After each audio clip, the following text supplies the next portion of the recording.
In this module, we will discuss the secondary structure of DNA.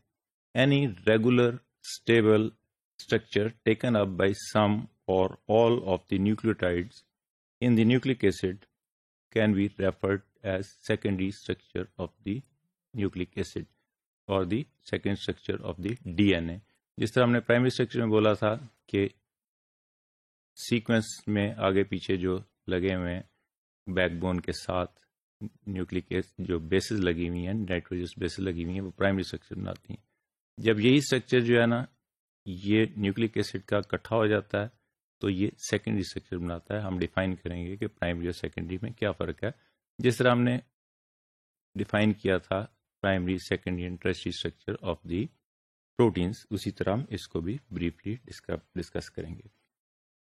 D N A exist as double standard molecule which is a double helix except few viruses that contain single stranded molecule. Most of the DNA جو eukaryotes and prokaryotes میں ہے وہ ہمیشہ double stranded DNA ہوتا ہے. Few exceptions are the viruses جس میں single stranded بھی ہو سکتا ہے. This model was first presented in 1953 by Watson and Crick کہ جو ہے نا ڈبل ہیلکس مالیکول جو ہے ڈی این اے ہمیشہ ڈبل ہیلیکل مالیکول میں ہوتا ہے. ڈبل ہیلکس کا مطلب ہے کہ اس طرح دو جو ہے نا وہ آپس میں ٹوسٹ کی ہوئی ہوں جو ہے دو اسٹرینز تو وہ ڈبل ہیلکس مالیکول بنا دیتا ہے. The two poly deoxy nucleotide strands are coiled around a common axis which is called the axis of symmetry. اب یہ دو اسٹرینز اگر سیدھی جا رہی ہیں تو انہوں نے ٹوسٹ ہونا ہے تو جس ایکسس پہ یہ ٹوسٹ ہوتی ہیں اور اس پہ کوائل ہوتی ہیں اس ایکسس کو ہم ایکسس آف سیمیٹری کہتے ہیں. The chains are paired in anti parallel manner that is the 5 prime end of one strand is paired with the 3 prime end of the other strand. اس کا یہ مطلب ہے کہ جب بھی یہ اسٹرینڈس اسٹریٹ اوے آپس میں ملیں گی, ہم نے بولا تھا ایڈنین نے گوانین کے ساتھ ملنا, ایڈنین نے تھائمین کے ساتھ ملنا ہے اور سائٹوسین نے گوانین کے ساتھ ملنا ہے. جب بھی انہوں نے ملنا ہے تو یہ ایک اسٹرینڈ اس طرف چل رہی ہے دوسری اس طرف چل رہی ہے, تو ہم نے کہا تھا کہ ہمیشہ 5 پرائم ٹو 3 پرائم ہم لکھتے ہیں اس کو, لیکن جب یہ ملیں گی تو ایک 5 پرائم ٹو 3 پرائم ہوگی اور دوسری 3 پرائم ٹو 5 پرائم ہوگی. ایک سیدھی اسٹرینڈ ہے ایک الٹی اسٹرینڈ ہے. اب یہ آپس میں ملیں گی. بیک بون ہم نے ڈیفائن کیا تھا کہ اس کی بیک بون جو ہے وہ شوگر اور فاسفیٹ گروپ سے بنی ہوئی ہے, جبکہ لیٹرلی درمیان میں ان کے جو ہے نا وہ نائٹروجنس بیسز ہیں. اب یہ بن جائیں گی دو اسٹرینز, ایک 5 پرائم ٹو 3 پرائم پوزیشن میں اور دوسری اس کے اینٹی پیرل چلے گی جو 3 پرائم ٹو 5 پرائم پوزیشن میں ہوگی, اور یہ دونوں آپس میں مل کے اس کے بعد یہ کوائل کریں گی اور اس جس ایکسس پہ کوائل کریں گی اسے ہم ایکسس آف سیمیٹری کہتے ہیں. In the DNA helix, deoxyribose phosphate backbone is hydrophilic and thus it is on the outer side of the molecule. یہ ہم نے کہا تھا کہ نائٹروجنس بیسز جو ہیں وہ ہائیڈروفوبک ہیں, تو جو اس کے ہائیڈروکسل گروپس اس پہ لگے ہوئے ہیں اس کے اوپر جو ہے رائبوس کے اوپر شوگر کے اوپر, اسی طرح فاسفیٹ گروپس جو لگے ہوئے ہیں یہ ہائیڈروفیلک ہیں, یہ واٹر لونگ ہے. تو یہ ہمیشہ کیونکہ ایکوس جو ہے نا انوائرمنٹ ہے سیل کی, تو سیل کے اندر جہاں پہ بھی اس نے ہونا ہے ڈی این اے نے تو اس کی بیک بون جو ہے وہ باہر والا ایریا جو ہے وہ ہمیشہ فاسفیٹ اور رائبوس سے بنا ہوگا, جبکہ اس کے اندر والا جو ایریا ہے جو وہ نائٹروجنس بیس سے بنا ہوگا جو کہ ہائیڈروفوبک ہوں گی. The bases are hydrophobic and are thus stacked inside the molecule.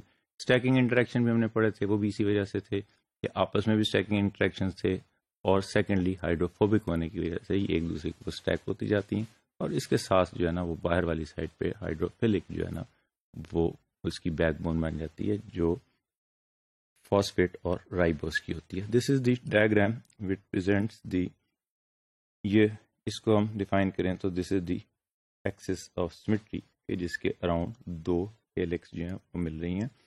اب یہ ہم نے کہا تھا کہ ایک 3 پرائم ٹو 5 پرائم جائے گی تو دوسری 5 پرائم ٹو 3 پرائم جائے گی. تو یہ ہم یہاں اس سیکنڈ ڈائیگرام میں دیکھ رہے ہیں کہ one strand is from 5 prime to 3 prime and the other strand is from 3 prime and to 5 prime, and this is known as the anti-parallel strands. And this is the axis of symmetry we can see here. اور ہم نے بولا تھا کہ ایڈنین نے ہمیں جو ہے نا وہ تھائمین کے ساتھ ملنا ہے اور گوانین نے سائٹوسین کے ساتھ ملنا ہے. ہم نے یہ بھی ڈیفائن کیا تھا کہ سائٹوسین اور گوانین کے درمیان 3 ہائیڈروجن بانڈز ہیں، جبکہ ایڈنین اور تھائمین کے درمیان 2 بانڈز ہیں.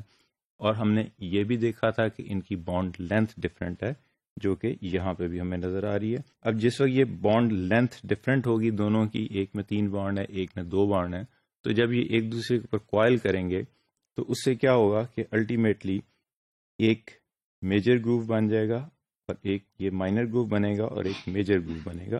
یہ ایریا جو ہے یہ یہاں نظر آ رہا ہے، دس از دی میجر گروو، اور جب یہ کوائل ہوگا تو یہ مائنر گروو بنے گا. اب اس کی کیا امپورٹنس ہے میجر مائنر گروو کی، we will see in the next few slides. The overall structure resembles a twisted ladder. کہ جس طرح ایک اگر رسی کی لیڈر کو لے لیں کہ اس کے اندر سیدھے سائڈوں پہ ہم کہتے ہیں بیک بون اس کی لیڈر کی جو ہے نا وہ بنی ہوئی ہے فاسفیٹ اور شوگر کے ساتھ، درمیان میں اس کے ڈنڈے جو ہیں وہ بنے ہوئے ہیں with the hydrogen bonding of the nitrogen bases. اب اس لیڈر کو اگر ہم ٹوسٹ کر دیتے ہیں ایک ایکسس پہ، جسے ہم ایکسس آف سیمیٹری کہتے ہیں، so this is the overall structure which resembles the DNA. The grooves, the special relationship between the two strands in the helix creates a major groove which is a wider and a minor groove which is a smaller groove or a narrower groove which we have seen in the last diagram. This is again the diagram which represents the, we can see here کہ یہ minor grove ہے اور یہ major grove ہے، کیونکہ دونوں کی bond different ہیں اور ان کی بانڈ لینتھس ڈفرینٹ ہیں، اور یہ جب ملتے ہیں تو یہ اس طرح کی کنڈیشن بن جاتی ہے کہ اس کی ہیلکس کے اندر 2 گرووز بن رہے ہیں، ایک مائنر کہتے ہیں ایک کو میجر کہہ رہے ہیں.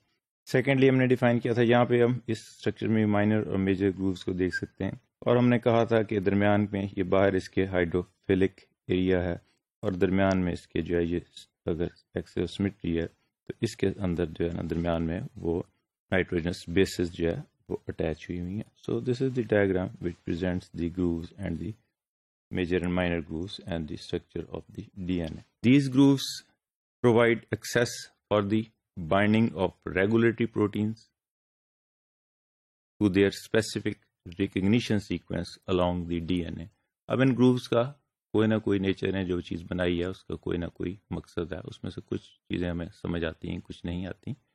یہ جو grooves ہیں یہ اس کے اندر اسپیسیفک سیکوینسز ہیں، جو سیکوینسز اسپیسیفک پروٹینز کے جو ہے نا وہ بائنڈنگ پروٹین ہوتی ہیں.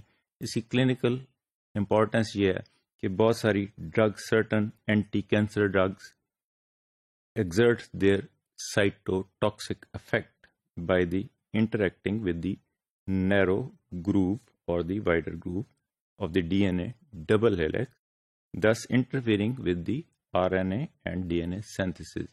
کہ جب اس کے یہ مائنر اور میجر گرووز کے اندر ایک تو اپنی پروٹین اس کی لگی ہوئی ہے، اس کے علاوہ اینٹی کینسر ڈرگز جو ہیں وہ اس طرح کی ڈیولپ کرتے ہیں کہ وہ میجر یا مائنر گروو کے اندر جا کے مائنر گروو میں اٹیچ ہو جاتی ہیں. اس کی وجہ سے جب اس کی ریپلیکیشن ہوتی ہے تو اس طرح ان وانڈ نہیں ہو سکتا تو اس کی سینتھسس رک جاتی ہے، اور اسی طرح سیل کی جو ہے نا وہ ایکسیسو سیل گروتھ رک جاتی ہے. تو یہ this is the mechanism of anti cancer drugs which are attached on the major and minor groups.